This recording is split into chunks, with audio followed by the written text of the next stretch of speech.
You ever notice how some things that should make life easier end up doing the opposite? Because on paper, it should not exist the way it does today. Like shortcuts that turn into traps, or gifts that slowly become burdens. Venezuela is one of those stories. It sits on the largest proven oil reserves on Earth, more oil than Saudi Arabia, more than the United States, enough energy buried underground to power modern civilization for decades. And yet, for years now, Venezuela has been a country defined not by abundance but by shortage. Millions of people have left. Its currency collapsed, its economy shrank by nearly 80%. That's not decline. That's disappearance. And when you sit with that for a moment, it raises an uncomfortable question. How does a country with so much end up with so little? Let's slow down and unpack that. Because the answer isn't simple, and it isn't just about oil. Welcome to I'm Wondering How, where curiosity comes first, and easy explanations rarely survive. For most of the 20th century, oil felt like Venezuela's destiny. When oil was discovered and commercialized, it didn't just bring revenue, it brought confidence. Venezuela modernized quickly, cities expanded, infrastructure projects flourished. For a time, it was one of the wealthiest countries in Latin America, attracting immigrants instead of exporting refugees. Oil became the foundation of national identity, and eventually, it became the foundation of everything else too. Government budgets depended on it. Social programs relied on it. Political legitimacy leaned on it. By the late 1990s, over 90% of export earnings came from oil. That kind of concentration feels powerful, until you realize it means the entire system is balanced on a single leg. As long as oil prices stay high, everything looks fine. When they don't, nothing else is there to catch the fall. Here's the first thing most people miss. Not all oil is the same, and Venezuela's oil is some of the hardest in the world to deal with. Most of it comes from the Orinoco Belt. Extra heavy crude that is thick, sticky, and chemically complex. It doesn't flow easily, it doesn't refine easily, and it doesn't sell easily. To turn it into usable fuel, it has to be diluted, heated, or upgraded using expensive infrastructure. Only certain refineries, mostly outside Venezuela, can handle it properly. That means two things. First, Venezuelan oil almost always sells at a discount.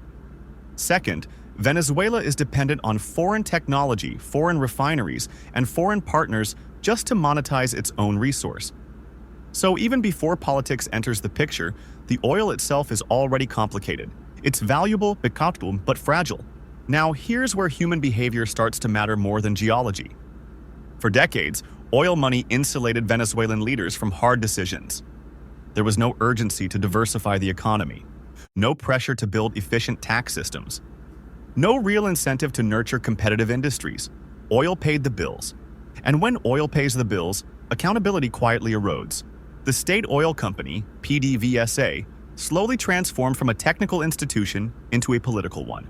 Expertise gave way to loyalty, investment declined, maintenance was delayed, infrastructure aged.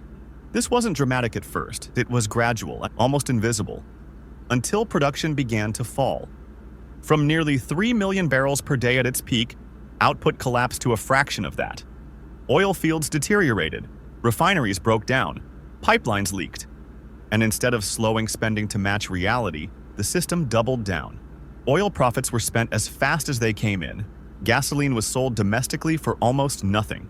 A powerful political symbol, but an enormous economic drain. Savings that could have stabilized the country during downturns were never built. When oil prices crashed in 2014, Venezuela had no cushion, just obligations. This is where the trap closes. When global oil prices fell, revenue collapsed almost overnight. But spending didn't. So the government did what fragile systems often do. It printed money. At first, inflation crept in, then it accelerated. Then it stopped behaving like inflation at all. Prices doubled, then doubled again. Wages couldn't keep up. Savings evaporated. Money stopped functioning as money. Over a little more than a decade, 14 zeros were removed from the currency, and trust still never returned. Meanwhile, infrastructure crumbled. A massive power blackout in 2019 shut down much of the country, including oil facilities. Heavy crude cooled and hardened inside pipelines, causing permanent damage. Production fell even further. At this point, the oil didn't just fail to save Venezuela. It became trapped alongside it. Here's the part that makes the story uncomfortable. When Venezuela lost control of its own system, it didn't become invisible, it became available. Sanctions, pressure, and geopolitical maneuvering followed. The United States, particularly under Trump, treated Venezuela's oil less like a national resource and more like a strategic asset waiting to be reorganized. The language was about stability, about reform, about rebuilding.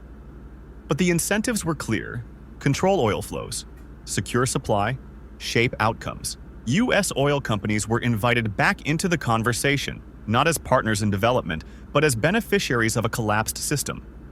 And even they hesitated, because Venezuela's oil wasn't just politically risky, it was structurally broken. So now Venezuela exists in a strange limbo, owning enormous oil wealth on paper, but watching others negotiate over how and when it might be used. That's not recovery, that's repositioning. So what actually went wrong? Here's the quiet truth.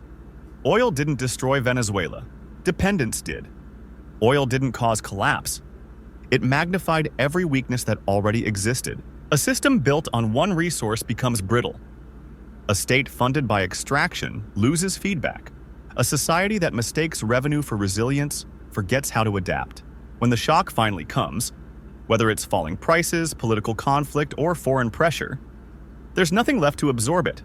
And when that happens, someone else always steps in. Not because they're good, not because they're evil, but because power hates a vacuum. Why this story isn't really about Venezuela.